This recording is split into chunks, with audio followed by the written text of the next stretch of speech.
Good morning friends. आज की इस वीडियो में आपका ये भाई, आपका ये दोस्त आपको क्लास 10 के एक्सरसाइज 3.4 का जो क्वेश्चन नंबर 1 है, इसी का तीसरा नंबर क्वेश्चन सॉल्व करवाने वाला है। इसके पीछे के जो दो क्वेश्चन है उसे हम लोगों ने ऑलरेडी सॉल्व कर रखा है। यहाँ पे इस क्वेश्चन में हमें दो समीकरण दिए गए हैं। इन दोनों समीकरणों को हमें प्रतिस्थापन विधि और विलोपन विधि की मदद से हल करना है और फिर हमें ये भी बताना है कि कौन सी विधि जो है वो अधिक उपयुक्त है। अब यहाँ पे मैं आपको एक चीज़ बता दूं कि इससे पहले दो अलग अलग वीडियो में मैंने आपको पूरा डिटेल्स में समझाया है कि प्रतिस्थापन विधि और विलोपन विधि की मदद से कैसे हम किसी भी प्रकार के दो समीकरण को बहुत आसानी से हल कर सकते हैं। अगर आप एक बार वो वीडियो देख लेते हैं तो मुझे नहीं लगता है कि इस क्वेश्चन को हल करने के लिए आपको किसी के हेल्प की ज़रूरत पड़ेगी, आप इसे खुद से हल कर सकते हैं। चलिए हम इस क्वेश्चन को देखते हैं और समझते हैं कि कैसे हम लोग इसे हल कर सकते हैं। यहाँ पर हमें दो समीकरण दिए गए हैं, पहला समीकरण ये है और दूसरा समीकरण ये है। अभी इन दोनों समीकरण का जो रूप है ना वो ऑर्डर में नहीं है।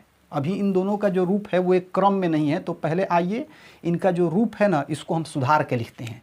तो जो हमारा पहला समीकरण है ये है 3x minus 5y 3x minus 5y minus 4 बराबर 0। अब यहाँ से ये जो 3x माइनस 5y है ना इसे हम ज्यों का त्यों लिख देंगे, ठीक है। और ये जो माइनस 4 है ना इसे हम इधर से उधर भेज देंगे। तो यहाँ बराबर लिखेंगे 0 ज्यों का त्यों, माइनस 4 को जब इधर से उधर भेजेंगे तो ये हो जाएगा प्लस 4। तो इस तरीके से यहाँ हमें मिलेगा 3x माइनस 5y बराबर 0 प्लस 4 को अगर हम हल करें तो हमें मिलेगा 4। तो यहाँ हमें मिला 3x माइनस 5y बराबर 4। तो ये जो हमारा समीकरण फर्स्ट है ना, समीकरण फर्स्ट को हम लिख सकते हैं 3x माइनस 5y बराबर 4। तो इसके सामने हम लिख देंगे 3x माइनस 5y बराबर में 4 और यही हो जाएगा हमारा समीकरण फर्स्ट। अब यहाँ पे जो हमारा सेकंड समीकरण है ये है 9x बराबर 2y प्लस 7। यहाँ लिखेंगे 9x बराबर 2y प्लस 7। अब यहाँ से ये 9x ज्यों का त्यों, अगर 2y को उधर से हम इधर बुलाएंगे तो इसके पहले कुछ नहीं है तो प्लस, जब प्लस 2y उधर से इधर आ जाएगा तो ये हो जाएगा माइनस 2y और बराबर में तो ये 7 है ही।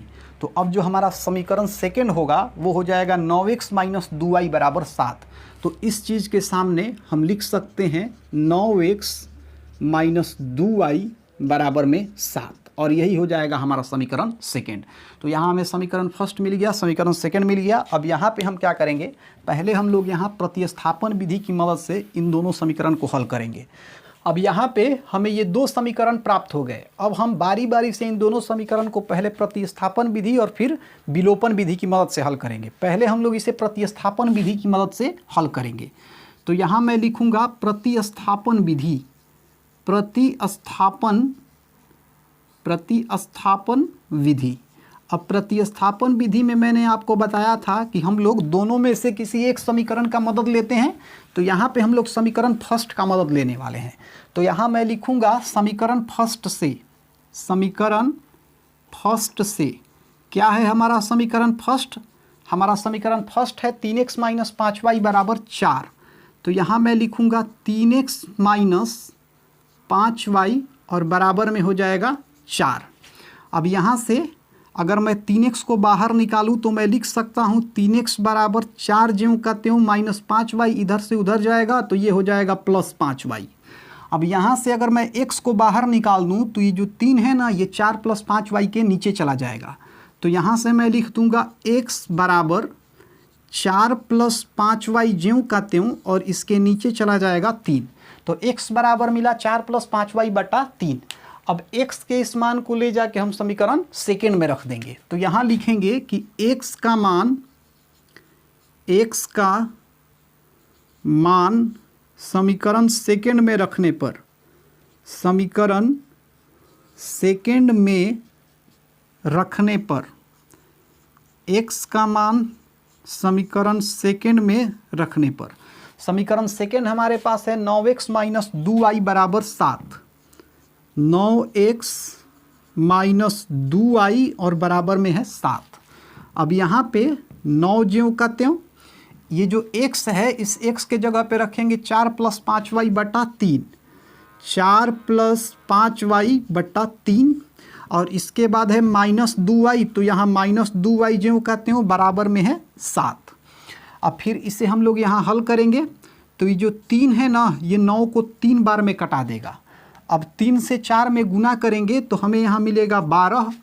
3 में 5y से गुना करेंगे तो हमें मिलेगा 15y, और इसके बाद है -2y, तो यहाँ हमने लिख दिया -2y, और फिर इसके बाद बराबर में है 7।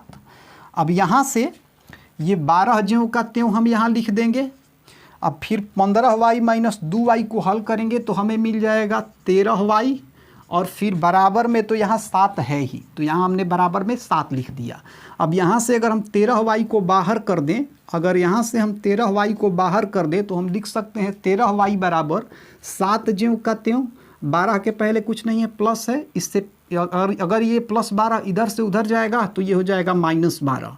अब यहाँ से हमें मिला 13y बराबर 7 - 12 को हल करेंगे तो हमें मिल जाएगा -5। यहाँ से अगर y को हम बाहर कर दें तो ये जो 13 है ना -5 के नीचे चला जाएगा, तो यहाँ से हम लिखेंगे y बराबर -5/13। तो y का वैल्यू हमें मिल गया -5/13। अब y के वैल्यू को चाहे तो हम समीकरण फर्स्ट में भी रख सकते हैं, सेकंड में भी रख सकते हैं, दोनों ही स्थितियों से हम x का मान आसानी से निकाल सकते हैं। तो यहाँ मैं y के मान को समीकरण फर्स्ट में रख दे रहा हूँ। तो पहले मैं यहाँ लिखूँगा कि y का मान समीकरण फर्स्ट में रखने पर y का मान समीकरण फर्स्ट में रखने पर क्या है समीकरण फर्स्ट, ये है 3x - 5y बराबर 4। तो यहाँ मैंने लिख दिया 3x - 5y बराबर में 4। अब यहाँ पे 3x ज्यों का त्यों -5 ज्यों का त्यों, यहाँ है y की जगह पे रखेंगे -5/13, तो यहाँ मैंने लिख दिया -5/13। इसके बाद है बराबर 4, तो मैंने यहाँ बराबर 4 लिख दिया। अब फिर यहाँ पे 3x ज्यों का त्यों, माइनस में माइनस से गुना होगा तो प्लस, और 5 है 25 और नीचे है 13, मतलब हमें मिलेगा 25/13, और बराबर में इधर क्या है, इधर बराबर में है 4।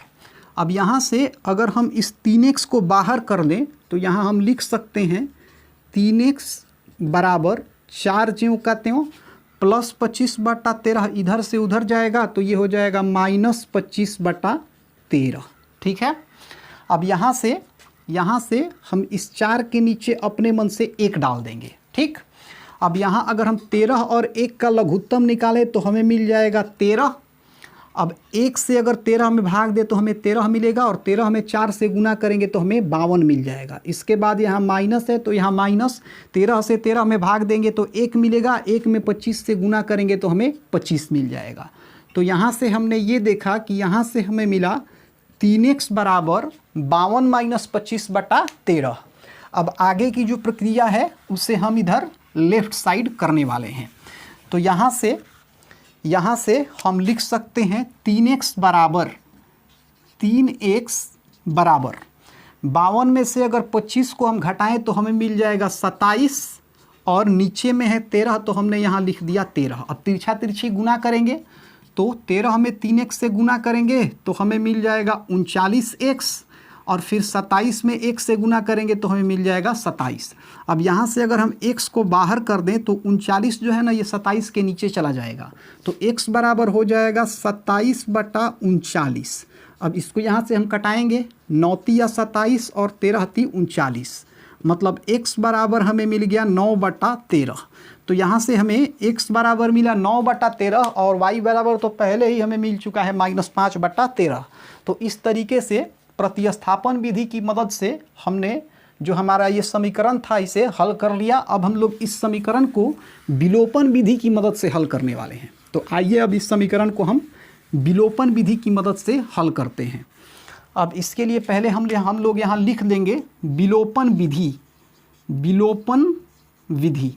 अब विलोपन विधि में मैंने आपको समझाया था कि विलोपन विधि में हम क्या करते हैं, दोनों समीकरण में से या तो x वाला नहीं तो y वाले पद को हम क्या करते हैं, गायब कर देते हैं। तो यहाँ हम क्या करेंगे, यहाँ हम दोनों समीकरण से फिलहाल y वाले पद को गायब करने वाले हैं। तो y वाले पद को गायब करने के लिए हम क्या करेंगे, हम कोशिश ये करेंगे कि दोनों समीकरण में y वाला जो पद है ना ये बराबर हो जाए। ठीक है। तो y वाले पद को हम कैसे बराबर करेंगे, इसके लिए हम क्या करेंगे, जो हमारा समीकरण फर्स्ट है ना इसमें हम 2 से गुना कर देंगे, और समीकरण सेकेंड में हम 5 से गुना कर देंगे। तो आइए पहले इस चीज़ को लिखते हैं। हम यहाँ लिखेंगे कि समीकरण फर्स्ट गुना 2 और फिर यहाँ लिखेंगे सेकेंड गुना 5 करने पर, 5 करने पर। तो समीकरण फर्स्ट में अगर हम 2 से गुना कर दें तो ये है हमारा समीकरण फर्स्ट, इसमें 2 से गुना करें तो 3x में 2 से गुना करेंगे तो 6x, इसके बाद माइनस 5y में 2 से गुना करें तो 10y मिल जाएगा, इसके बाद बराबर 4 में 2 से गुना करें तो हमें 8 मिल जाएगा। अब 9x में अगर ये है हमारा समीकरण सेकंड में 5 से गुना करना है, तो अगर 9x में 5 से गुना करें तो हमें मिल जाएगा 45x। अगर हम 2y में 5 से गुना करें तो हमें मिल जाएगा 10y, बराबर 7 में 5 से गुना करें तो हमें मिल जाएगा 35। अब यहाँ पे हमें इन दोनों समीकरण में जो y वाले पद है ना वो बराबर मिल गए। पहले समीकरण में भी हमारे पास है 10y, दूसरे समीकरण में भी है हमारे पास 10y। अब हमें क्या करना है, हमें किसी तरीके से ये जो दोनों जगह हमें 10y दिखाई दे रहा है ना, इसे हमें गायब कर देना है। तो इसके लिए हम क्या करेंगे, इसके लिए हम समीकरण फर्स्ट में समीकरण सेकंड को घटा देंगे। मतलब समीकरण फर्स्ट में से हम समीकरण सेकंड को घटा देंगे। अगर हम समीकरण फर्स्ट में से समीकरण सेकंड को घटा देंगे ना तो y वाला पद गायब हो जाएगा। कैसे, मैं आपको समझा रहा हूँ। देखिए पहले अभी हम लोग स्पेशली y वाले पद की ही बात करेंगे, x वाले पद की बात नहीं करेंगे। तो समीकरण फर्स्ट में y वाला पद क्या है, y वाला पद है -10y, ठीक है। और सेकंड में y वाला पद क्या है, ये भी है -10y। हमें क्या करना है, हमें समीकरण फर्स्ट में से सेकंड को घटाना है। तो यहाँ क्या कर देंगे, हम यहाँ माइनस का चिन्ह दे देंगे। अब देखिए -10y जो कहते हो, माइनस माइनस प्लस और फिर हो जाएगा 10y। अब देखिए -10y प्लस 10y क्या हो जाएगा, कट जाएगा। तो यहाँ पे हम ये देख रहे हैं कि अगर हम समीकरण फर्स्ट में से समीकरण सेकंड को घटा दे रहे हैं ना तो y वाला पद क्या हो जा रहा है, विलुप्त हो जा रहा है, गायब हो जा रहा है। तो यही काम अब हम यहाँ करेंगे। हम लोग यहाँ समीकरण फर्स्ट में से समीकरण सेकंड को घटा देंगे। तो इसके लिए अब हम यहाँ एक्स्ट्रा चीज़ नहीं लिखेंगे, हम यहीं पे माइनस का चिन्ह दे देंगे। यहीं पे हम क्या करेंगे, माइनस का चिन्ह दे देंगे। और अगर हमें इन दोनों समीकरण को जोड़ना होता ना तो हम यहाँ पे प्लस का चिन्ह दे देते। तो अभी तो फिलहाल हमें घटाना है तो मैंने यहाँ माइनस का चिन्ह दे दिया। अब देखिए, अब हम इसको कह सकते हैं कि समीकरण फर्स्ट में 2 से और सेकेंड में 5 से गुना करके समीकरण फर्स्ट में से सेकेंड को घटाने पे, ठीक है। तो अब आइए हम समीकरण फर्स्ट में से सेकेंड को घटाते हैं। अब यहाँ ध्यान रखिए, जब भी आपको समीकरण फर्स्ट में से सेकेंड को घटाना हो ना तो जो भी नीचे वाली संख्या के पहले चिन्ह होता है ना उसका हम उल्टा लिखते हैं। तो यहाँ पे नीचे वाली संख्या है 45x, इसके पहले कुछ नहीं है तो प्लस है, प्लस का उल्टा क्या हो जाएगा, माइनस। मतलब अब ये 45x नहीं रहा, अब ये हो गया -45x। अब यहाँ है माइनस, तो माइनस का उल्टा क्या हो जाएगा, प्लस। अब ये -10y नहीं रहा, अब ये हो गया +10y। अब फिर यहाँ 35 के पहले कुछ नहीं है तो प्लस, इसका उल्टा हो जाएगा माइनस। अब ये +35 नहीं रहा, अब ये हो गया -35। तो ये बात आपको ध्यान रखना है कि जब भी हम लोग घटाएंगे ना समीकरण फर्स्ट में से समीकरण सेकंड को, तो नीचे वाला जो भी चिन्ह होता है ना उसका हम उल्टा लिखते हैं। लेकिन जब हम समीकरण फर्स्ट में समीकरण सेकंड को जोड़ेंगे ना तो ऐसी स्थिति में हम चिन्ह को उल्टा नहीं लिखते हैं, हम जो कहते हैं वैसे ही उसे छोड़ देते हैं, ठीक है। तो अब देखिए यहाँ पे हमें मिल रहा है 6x - 45x। तो अगर 6x - 45x को हम हल करें तो 45 में से 6 घटाएंगे तो हमें 39 मिलेगा। दोनों में x है तो यहाँ x आएगा, 45 के पहले माइनस है और 45 यहाँ बड़ा है तो यहाँ माइनस का चिन्ह हो जाएगा। मतलब हमें मिल जाएगा -39x। तो यहाँ हमें मिला -39x। अब देखिए ये है -10y, ये +10y, दोनों क्या हो जाएगा, कैंसिल हो जाएगा। अब यहाँ है बराबर, ऊपर है 8 और नीचे है -35। तो 8 - 35 को अगर हम हल करें, अगर 8 - 35 को हम हल करें तो यहाँ से हमें मिल जाएगा -27। तो यहाँ लिख देंगे -27। अब हम लोग इसे हल कर देंगे। तो यहाँ से अगर हम x को बाहर निकाल दें तो -39 जो है ना -27 के नीचे चला जाएगा। तो यहाँ से लिखेंगे x बराबर -27 ज्यों का त्यों, और इसके नीचे आ जाएगा -39, माइनस से माइनस खत्म। अब ये कट जाएगा 9 × 27 और ये कट जाएगा 13 × 39। x बराबर हमें मिल गया 9/13। अब हम क्या करेंगे, x के इस मान को चाहे तो समीकरण फर्स्ट में भी रख सकते हैं, सेकंड में भी रख सकते हैं। दोनों ही स्थितियों से हम y का मान निकाल सकते हैं। तो x का मान फिलहाल हम लोग यहाँ समीकरण फर्स्ट में रख रहे हैं। यहाँ मैं लिखूँगा कि x का मान समीकरण फर्स्ट में रखने पर, तो आइए सबसे पहले हम लोग समीकरण फर्स्ट को लिख लेते हैं। समीकरण फर्स्ट है 3x - 5y बराबर 4। 3x - 5y बराबर 4।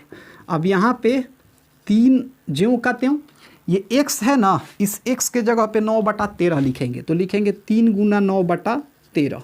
इसके बाद -5y ज्यों का त्यों और बराबर में तो 4 है ही।